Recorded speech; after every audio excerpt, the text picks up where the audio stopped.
ಭಾಳ ಲಕ್ಷ್ಯ ಐತಿ. ಅಲ್ಲಿ ಯಾರು ಇದ್ರು ಮತ್ತೆ ನಿಂತ್ಕೊಂಡು ನೋಡ್ತಾನೆ, ಹಂಗೆ ಸ್ವಲ್ಪ ಏನಾರು ಆರಾಮ್ ಕಾಣ್ತಾನೆ, ಪಕ್ಕದ ಪೆಟ್ರೋಲ್ ಇಟ್ಕೊಂಡು ಹೋಗಿರ್ತಾನೆ. ಉಗಿದ್ನ ಹತ್ತಬೇಕದು, ಉಗಿಬೇಕು, ದಗ ದಗ ದಗ ದಗ ದಗ ಅಂತೇಳಿ ಹಂಗೆ ಮಾಡುವಂಥ ಪ್ರಯತ್ನವನ್ನು ಮಾಡ್ತಾನೆ. ಆ ಹೆಣ್ಮಗಳು ಏನು ಮಾಡ್ತಾಳೆ, 5 ದಿವಸದಾಗ ಲಗ್ನ ಬಂದೈತಿ, ಉಟ್ರಿಗೆ ಹೋಗಿ ಹೆಂಗೆ ಲಗ್ನ ಪತ್ರ ಕೊಡಬೇಕು, ಒಬ್ಬರಿಗೆ ಮುಟ್ತೈತಿ ಒಬ್ಬರಿಗೆ ಮುಟ್ಟಂಗಿಲ್ಲ, ಏನು ಮಾಡ್ಬೇಕು ಅನ್ನೋದ್ರಾಗನ ಆ ಕಡೆಯಿಂದ ಒಂದು ಟೆಲಿಗ್ರಾಮ್ ಬಂತು, ಒಂದು ಪತ್ರ ಬಂತು. ಪತ್ರದಾಗ ಏನೈತಿ ಗೊತ್ತನ, ಆಕಿನ ಗೆಳತಿ ಮನೆಯೊಳಗೆ ಆಕಿನ ಗೆಳತಿ ಮಗನ ಎಂಗೇಜ್ಮೆಂಟ್ ಇಟ್ಕೊಂಡಿದ್ಲು. ಆಕಿ ಎಂಗೇಜ್ಮೆಂಟ್ ಇಟ್ಕೊಂಡಿದ್ದು ನೋಡಿ ಅವಾಗ ಆಕಿ ಅಂತಾಳೆ, ನನ್ನ ಗೆಳತಿ ಮಗನ ಎಂಗೇಜ್ಮೆಂಟ್ ಐತಲ್ಲ, ನನಗೆ ಬೇಕಾದಾರ ಉಟ್ರು ಅಲ್ಲೇ ಬರ್ತಾರೆ, ನಾನು ಹೋಗಿ ಒಬ್ಬೊಬ್ಬರಿಗೆ ಹಂಚುವಂಥದ್ದು ಏನೈತಲ್ಲ ಉಟ್ರು ಅಲ್ಲೇ ಬರ್ತಾರೆ.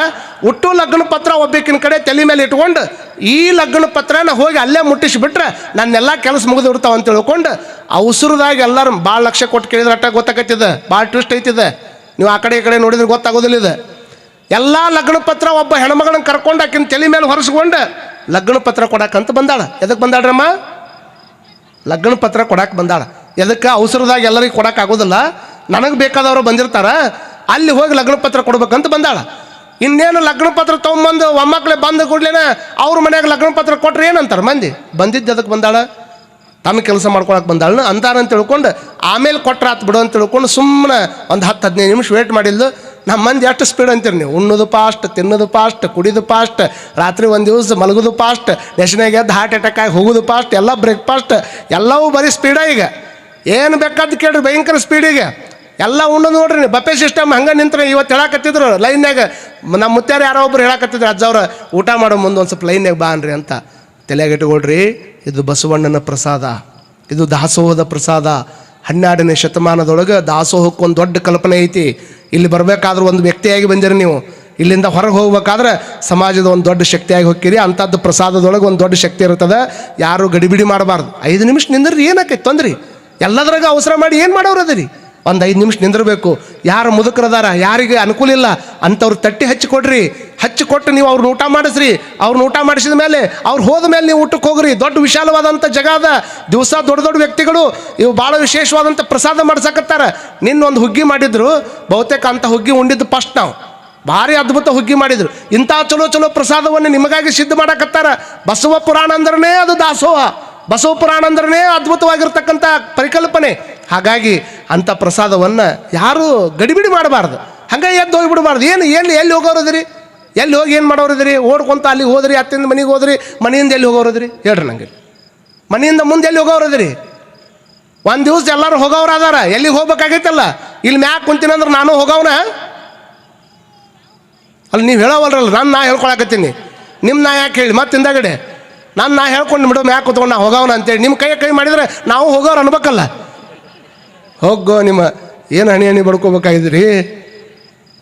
ವಿಚಾರ ಮಾಡ್ಕೊಳ್ರಿ. ಅದಕ್ಕೆ ಶಾಂತ ರೀತಿಯಿಂದ ಹೋಗ್ಬೇಕು. ಆದ್ರೆ ಅಲ್ಲಿ ಹೆಣ್ಮಗಳು ಏನು ಲಗ್ನ ಪತ್ರ ತಂದಾಳ, ಎಲ್ಲರೂ ಮನ್ಯಾಗ ಉಂಡು ಹೊಂಟು ಅವ್ರು.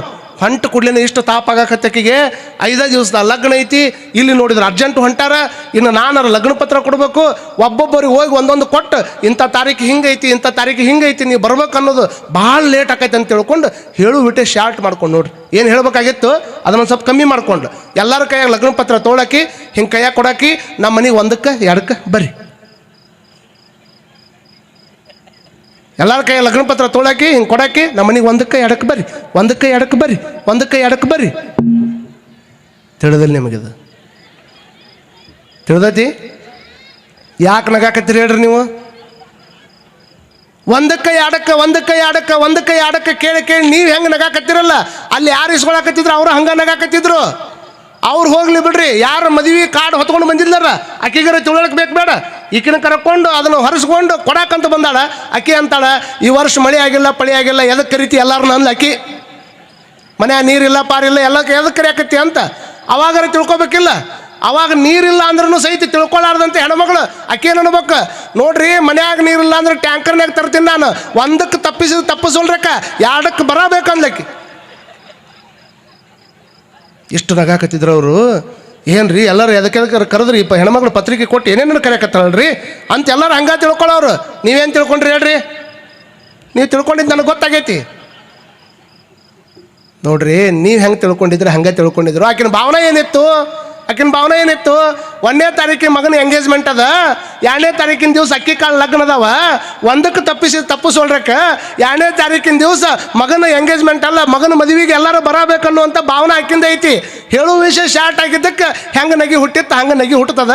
ನಾನು ನಿಮಗೆ ಬೇಡ್ಕೊಳ್ಳೋದು ಏನಂದ್ರೆ, ನಿನ್ನೆ ತಪ್ಪಿಸಿದ್ರೆ ಇವತ್ತು ತಪ್ಪಿಸೋಳ್ರಕ್ಕೆ, ನಾಳೆ ಮಾತ್ರ ಒಟ್ಟ ಪುರಾಣ ತಪ್ಪಿಸ್ಬಾಡ್ರಿ ಅನ್ನೋದು ಇವತ್ತಿನ ಪ್ರವಚನದ ಕೊನೆಯ ಮಾತು ಅನ್ನುವಂಥದ್ದನ್ನು ಈ ಸಂದರ್ಭದೊಳಗೆ ಹೇಳ್ತಾ ಎಲ್ಲರನ್ನ ಕರ್ಕೊಂಬರ್ಬೇಕು. ಯಾಕಂದ್ರೆ ನಾಳೆ ಬಸವಣ್ಣನ ತೊಟ್ಟಿಲ ಕಾರ್ಯಕ್ರಮ ಐತಿ. ಇದು ಭಾಳ ಶಾರ್ಟ್ ಆಗಿರೋದ್ರಿಂದ ಯಾವಾಗ ನಮಗೂ ಒಂದು ಗಂಡು ಮಗು ಬೇಕು ಅಂತ ತಿಳ್ಕೊಂಡು ಎಲ್ಲ ದೇವರನ್ನು ಕೇಳೋದಾಯ್ತು, ಎಲ್ಲ ಮಾಡೋದಾಯ್ತು. ವಿಚಾರ ಮಾಡಿಕೊಡ್ರಿ. ಅಲ್ಲೊಬ್ಬರು ಯಾರೋ ಹೇಳಿದರು, ಮಾದಲಾಂಬಿಕೆಗೆ ಹೇಳಿದ್ರಂತ, ನೋಡು ಬಾಗೇವಾಡಿ ಒಳಗೆ ನಂದೀಶನ ದೇವಸ್ಥಾನ ಏನೈತಲ್ಲ, ನಂದಿ ಬಸವಣ್ಣನ ದೇವಸ್ಥಾನ, ಅಲ್ಲಿ ಪುರಾಣ ಪ್ರವಚನ ನಡೆದದ. ಅಲ್ಲಿ ಹೋಗು, ಕುತ್ಕೊಂಡು ಪ್ರವಚನ ಕೇಳಿ ಸಂಕಲ್ಪ ಮಾಡಿಕೊಂಡೆ ಅಂದರೆ ನಿನ್ನ ಇಷ್ಟಾರ್ಥವನ್ನು ಈಡೇರಿಸುವಂಥ ದೊಡ್ಡ ಶಕ್ತಿ ಬಾಗೇವಾಡಿ ಬಸವಣ್ಣ ನಂದೀಶಿಗೈತಿ. ಅಲ್ಲಿ ಹೋಗಿ ಪುರಾಣ ಕೇಳು ಅಂತ ಹೇಳಿದರು. ಬಂದು ನೋಡ್ರಿ, ಗಂಡನ ಮನೆಯಿಂದ ತವ್ರ ಮನೆಗೆ ಬಂದು ದಿವಸ ಪ್ರವಚನ ನಡೀತಿತ್ತು. ಪ್ರವಚನದಾಗ ಹೋಗಿ ಕುಂದಿರ್ತಿತ್ತು. ಅವಾಗ ಹೋಗಿ ಪ್ರವಚನದಾಗ ಒಂದು ಮಾತನ್ನು ಅವ್ರು ಹೇಳಿದ್ರಂತ, ಯಾರಿಗೆ ತಮ್ಮ ಇಷ್ಟಾರ್ಥಗಳನ್ನು ಪಡ್ಕೋಬೇಕಾಗ್ಯದ, ಯಾರಿಗೆ ಮಕ್ಕಳ ಭಾಗ್ಯ ಬೇಕಾಗ್ಯದ, ಯಾರಿಗೆ ಮಕ್ಕಳ ಕೊರತೆ ಅದ, ಅವರು ಒಂದಿಷ್ಟು ನಂದೀಶನ ವ್ರತವನ್ನು ಮಾಡಿದ್ರೆ, ಆ ನಂದೀಶನ ವ್ರತವನ್ನು ಪರಿಣಾಮಕಾರಿಯಾಗಿ ಅಚ್ಚುಕಟ್ಟುತನದಿಂದ ನೇಮಗಳ ಮುಖಾಂತರವಾಗಿ ಮಾಡಿದರೆ ಆತಗೆ ನಂದೀಶ ಆಶೀರ್ವಾದ ಮಾಡ್ತಾನಂತ ದೂರ ಕೂತ್ಕೊಂಡು ಕೇಳಿದ್ಲು ಅಮ್ಮ. ದೂರ ಕೂತ್ಕೊಂಡು ಕೇಳಿದ್ಲು ಮಾದಲಾಂಬಿಕೆ. ನೀವು ಹೆಂಗೆ ಕೇಳಾಕತ್ತೀರಲ್ಲ, ಇವಾಗ ಇದ್ರೊಳಗೆ ಒಂದು ದೊಡ್ಡ ಶಕ್ತಿ ಇರ್ತೈತಿ. ಇವು ಶಬ್ದನ ನೀವು ಅನ್ಬೋದು, ಅದ್ರಾಗ ಏನೈತ್ರಿ ಅಜ್ಜರ ಪುರಾಣದಾಗ? ಇವು ಶಬ್ದನ. ಇದು ಮಹಾತ್ಮರ ಚರಿತ್ರೆ. ನಮ್ಮ ಚರಿತ್ರೆ ಕೇಳಕ್ಕೆ ಯಾರು ಕುಂದಿರ್ತಾರಂತ ಮಾಡ್ರಿ ನೀವು ಒಂದು 50 ಲಕ್ಷ ರೂಪಾಯಿ ರೊಕ್ಕ ಕೊಡ್ತೀನಿ ರೀ ಅಜ್ಜರ, ನಮ್ಮ ಚರಿತ್ರೆ ಹೇಳಂದ್ರೆ ಹೇಳ್ತೀವಿ ನಾವು. ತಡ್ರಿ ಅಜ್ಜರ ಬಂದಿರಿ, ನಮ್ಮದು ಒಂದು ಸ್ವಲ್ಪ ಮನಿದೆಲ್ಲ ಲಿಸ್ಟ್ ಕೊಡ್ತೀನಿ ನಿಮ್ಮ ಕೈಯಾಗ, ಸ್ವಲ್ಪ ಪುರಾಣದಾಗ ಹೇಳಿ ಹೋಗಂದ್ರೆ ಹೇಳಕ್ಕಾಕತಿ. ಮತ್ತು ನಾ ಹೇಳಕ್ಕೆ ರೆಡಿ ಆದ್ರೆ ಇಷ್ಟು ಮಂದಿ ಕೂತ್ಕೊಂಡು ಕೇಳ್ತಾರೆ. ನಿಮ್ದು ಯಾವ್ದಾರು ಊರನ್ನ ಮಂದಿ ಚರಿತ್ರೆ ಹೇಳಿದ್ರೆ ಕೇಳಂಗಿಲ್ಲ. ಯಾರು ಮಹಾತ್ಮರಾಗಿ ಹೋಗ್ಯಾರ ಅಂಥವ್ರ ಚರಿತ್ರೆಯನ್ನು ಜಗತ್ತು ಕೇಳ್ತದೆ ಹೊರತಾಗಿ ಯಾರು ಚಾರಿತ್ರ್ಯವಂತರದಾರ, ಯಾರು ಲೋಕ ಉಪಯೋಗಿಯಾಗಿ ಹೋಗ್ಯಾರ, ನೀನು ಯೋಗಿ ಆಗಲಿಲ್ಲ ಅಂದರೂ ಪರವಾಗಿಲ್ಲ, 4 ಮಂದಿಗೆ ಉಪಯೋಗ ಆಗುವಂಥ ಜನೋಪಯೋಗಿ ಆಗಿರುವಂಥ ಕೆಲಸವನ್ನು ಈ ನಾಡಿನಾಗ ಮಾಡಿದ್ರೆ ಅಟ್ಟ ನಿಮಗೆ ಬೆಲೆ ಬರ್ತೈತೆ ಹೊರತಾಗಿ ಬರೀ ನಮ್ಮ ಮನೆಗೆ ನಾವು ದುಡ್ಕೊಂಡು ಹೋದ್ರೆ ಯಾರು ಕೇಳೋರು ನಮ್ಮನ್ನು? ನಾಳೆ ನಿಮ್ಮ ಮಕ್ಕಳ ನಿಮ್ಮ ಫೋಟೋ ಇಟ್ಟು ಪೂಜೆ ಮಾಡೋಂಗಿಲ್ಲ. ಇವತ್ತು ಮುಂಜಾನೆ ಇದನ್ನು ಇಟ್ಟಿರ್ತಾರೆ, ಮತ್ತೊಂದು ಅದನ್ನು ಇಟ್ಟಿರ್ತಾರೆ. ಹಾಗಾಗಿ ಯಾವಾಗ ಮಕ್ಕಳು ಕೊರಗನ್ನೋದು ಎಲ್ಲರಿಗೂ ಇರೋದು, ಅದು ಎಷ್ಟು ಮಂದಿ ಮಕ್ಕಳು ಕೊರಗಿರ್ತೈತೆ ಅಂತ ಮಾಡಿರಿ. ಹಂಗೆ ಆ ತಾಯಿಗೆ ಇರ್ಬೇಕಾದ್ರೆ ನಂದೀಶನ ವ್ರತವನ್ನು ಮಾಡಕತ್ಲು. ನಂದೀಶನ ವ್ರತವನ್ನು ಮಾಡ್ತಾ ಇರೋದು, ದಿವಸ ಪುರಾಣ ಕೇಳೋದು, ದಿವಸ ಒಂದಿನ ಪುರಾಣವನ್ನು ಅಲ್ಲಿ ಕುತ್ಕೊಂಡು ಕೇಳೋದು, ಅದರ ಜೊತೆಗೆ ಭಾಳ ಶಾಂತಳಾಗಿ ಆಕೆ ನಂದೀಶನ ವ್ರತವನ್ನು ಮಾಡಬೇಕಾದ್ರೆ ಭೀಮಕವಿಗಳು ಬರೀತಾಳೆ, ಸುಳ್ಳು ಮಾತಾಡೋದಲ್ಲ, ಸುಳ್ಳಿನ ಶಬ್ದ ಕಿವಿಗೆ ಬಿದ್ದರೆ ನನ್ನ ವ್ರತ ಹಾಳಾಕೈತೆ ಅಂತ ತಿಳ್ಕೊಂಡು ಮಂದಿ ಕೂಟ ಮಾತಾಡ್ತಿದ್ದಿಲ್ಲ ಅಂತ ಹೆಣ್ಮಗಳು. ಹೆಂಗೈತೆ ನೋಡ್ರಿ ವ್ರತ. ಸುಳ್ಳು ಮಾತಾಡೋದು ದೂರ ಹೊಡಿತೀರಿ. ಸುಳ್ಳು ಮಾತಾಡಿದ್ರೆ ತಪ್ಪಾಕೈತೆ ಅನ್ನೋದು ಭಾಳ ದೊಡ್ಡ ಮಾತು. ಆದ್ರೆ ಸುಳ್ಳು ಮಾತಾಡೋರನ್ನ ನೋಡಬಾರ್ದು. ಸುಳ್ಳಿನ ಮಾತುಗಳು ಕಿವಿ ಒಳಗೆ ಬಿದ್ದರೆ ನನ್ನ ವ್ರತ ಹಾಳಾಕೈತೆ ಅಂತ ತಿಳ್ಕೊಂಡು ಸುಳ್ಳು ಹೇಳೋರನ್ನು ನೋಡ್ತಿರ್ಲಿಲ್ಲ. ಅಪ್ಪಿ ತಪ್ಪಿ ಇಂಥ ವಿಚಾರವನ್ನು ಮಾತಾಡ್ತಿರ್ಲಿಲ್ಲ. ಮತ್ತು ಆಕೆ ಅಂತಿದ್ಲು, ಸುಳ್ಳು ಹೇಳೋರು ಒಂದು ಭಾಗ ಆದ್ರೆ ಮತ್ತೊಬ್ಬರ ಮನೆ ವಿಚಾರವನ್ನು ಅಪ್ಪಿ ತಪ್ಪಿ ಮಾತಾಡಿದ್ರೆ ವ್ರತ ಹೋಗ್ತದೆ. ಮತ್ತೊಬ್ಬರ ಮನೆ ವಿಚಾರ ಮಾತಾಡಕ್ಕೆ ಹೋಗ್ಬಾರ್ದು. ಕೆಲವು ಮಂದಿ ಮಾತಾಡ್ತಿದ್ರು ಬರೀ ಮತ್ತೊಬ್ಬರದ ಮಾತಾಡ್ತಾರೆ. ಅವರು ನಮ್ಮ ಮನ್ಯಾಗ ಏನೈತಿ ಒಟ್ಟ ವಿಚಾರ ಮಾಡೋಂಗಿಲ್ಲ. ಅವ್ರು ಹಂಗಂತ ನೋಡು, ಇವ್ರು ಹಿಂಗಂತ ನೋಡು, ಇವ್ರ ಮನ್ಯಾಗ ಹಂಗಂತ ನೋಡು. ಇದು ಒಂದು ದೊಡ್ಡ ಇಂಟರ್ನೆಟ್ ವ್ಯವಸ್ಥೆ ಐತೆ ಅಯ್ಯವ್ವ. ಬರೀ ಇವ್ರದ್ದು ಮಾತಾಡೋದು, ಮತ್ತೊಬ್ಬರದ್ದು ಮಾತಾಡಿ ಏನು ಮಾತಾಡೋರು? ಬೇರೆಯವ್ರ ಬಗ್ಗೆ ಚಿಂತನೆ ಮಾಡೋಕೆ ಹೋಗ್ಬೇಡ್ರಿ. ಕಾರಣ ಏನು ಅಂತಂದ್ರೆ ಅವ್ರು ನಿಮ್ಮ ಚಿಂತನೆಯನ್ನು ಮಾಡೋಕತ್ತಿಲ್ಲ, ಅವರ ನಿಮ್ಮ ಚಿಂತನೆ ಮಾಡೋಕತ್ತಿಲ್ಲ. ಅಂದರೆ ಅವ್ರು ಚಿಂತೆ ಮಾಡಿ ನೀವೇನು ಮಾಡೋರದಿರಿ? ಭಗವಂತ ನನಗೊಂದು ಅದ್ಭುತವಾದಂಥ ದೊಡ್ಡ ಶಕ್ತಿಯನ್ನು ಕೊಟ್ಟಾನ, ನಿಮಗೂ ಒಂದು ಅದ್ಭುತವಾದಂಥ ಶಕ್ತಿ ಕೊಟ್ಟಾನ. ಇದನ್ನೆಲ್ಲ ಅರ್ಥಕೊಂಡು ನಾವು ಬದುಕಬೇಕಾಗ್ಯದ. ನಾನು ನನ್ನ ಬಗ್ಗೆ ವಿಚಾರ ಮಾಡಬೇಕು. ನಾನು ನನ್ನ ಬಗ್ಗೆ ವಿಚಾರ ಮಾಡೋದ್ರ ಜೊತೆಗೆ ಯಾವುದಕ್ಕಾಗಿ ನನ್ನ ಭಗವಂತ ಈ ಭೂಮಿ ಮೇಲೆ ತಂದಾನ ಅದ್ರ ಬಗ್ಗೆ ವಿಚಾರ ಮಾಡಬೇಕು. ಯಾವ ಕಾರಣಕ್ಕಾಗಿ ನಾವು ಬದುಕನ್ನು ಬದುಕಬೇಕು ಅದ್ರ ಬಗ್ಗೆ ವಿಚಾರ ಮಾಡಬೇಕು. ನಮ್ಮ ಇದಕ್ಕೆಲ್ಲದಕ್ಕೂ ಬೆಲೆ ಕಟ್ಬೋದು ರೀ, ವಸ್ತುಗಳಿಗೆ ಎಲ್ಲದಕ್ಕೂ ಬೆಲೆ ಕಟ್ಬೋದು, ಆದರೆ ಬದುಕಿಗೆ ಬೆಲೆ ಕಟ್ಟೋಕ್ಕಾಗೋದಿಲ್ಲ. ಅಂಥ ಮಹತ್ವವಾದಂಥ ಬದುಕನ್ನು ಹೆಂಗೆ ಬದುಕಬೇಕು ಅನ್ನುವಂಥದ್ದನ್ನು ತಿಳ್ಕೊಬೇಕಾದ್ರೆ ದಿವಸ ಬಸವ ಪುರಾಣವನ್ನು ನಾವೆಲ್ಲ ಕೇಳ್ಕೊಬೇಕಾಗ್ತದೆ. ಆ ಹಿನ್ನೆಲೆಯಲ್ಲಿ ಆ ವ್ರತವನ್ನು ಮಾಡಬೇಕಾದ್ರೆ ಯಾವುದನ್ನು ಕೆಟ್ಟದ್ದನ್ನು ಕೇಳ್ತಿರಲಿಲ್ಲ. ಆ ವ್ರತವನ್ನು ಮಾಡೋ ಮಟ್ಟ ಬಾಯಿಯೊಳಗೆ ನೀರು ಹಾಕ್ತಿರಲಿಲ್ಲ. ಅಷ್ಟೇ ಅಲ್ಲ, ಯಾವುದಾದ್ರೂ ಗಂಡು ಮಕ್ಕಳು ಕಂಡು ಅಂದ್ರೆ ಸಾಕ್ಷಾತ್ ನಂದೀಶನೇ ಕಂಡಂಗೆ ಮಾಡಿ ಆ ಮಕ್ಕಳನ್ನು ಮುದ್ದಾಡೋಳು, ಪ್ರೀತಿ ಮಾಡೋಳು. ಈ ಹುಚ್ಚು ಪ್ರೀತಿಯನ್ನು ಕಂಡು ಮಾದರಸರು ಒಂದು ಮಾತು ಕೇಳ್ತಾರಂತ, ಅಲ್ಲ ಮಾದಲಾಂಬಿಕೆ, ಮಕ್ಕಳು ಬೇಕನ್ನೋದು ನಿಜ, ಆದರೆ ಅಷ್ಟು ಹಟ್ಟಕ್ಕೆ ಬಿದ್ದು ಇಷ್ಟು ವ್ರತ ನಿಯಮಗಳನ್ನು ಮಾಡಿಕೊಂಡು ದೇಹವನ್ನು ತನಿಸಿ ಮಕ್ಕಳನ್ನು ಪಡೆದ್ರಾಗ ಏನೈತಿ ಅಂತ ಮಾದಲಾಂಬಿಕೆಗೆ ಮಾದರಸ ಹೇಳಿದ್ರೂ ಸಹಿತ ಆಡಿಕೊಳ್ಳೋರು ಮಾತು ನಿಮಗೇನು ಗೊತ್ತಾಗ್ತದೆ ರೀ?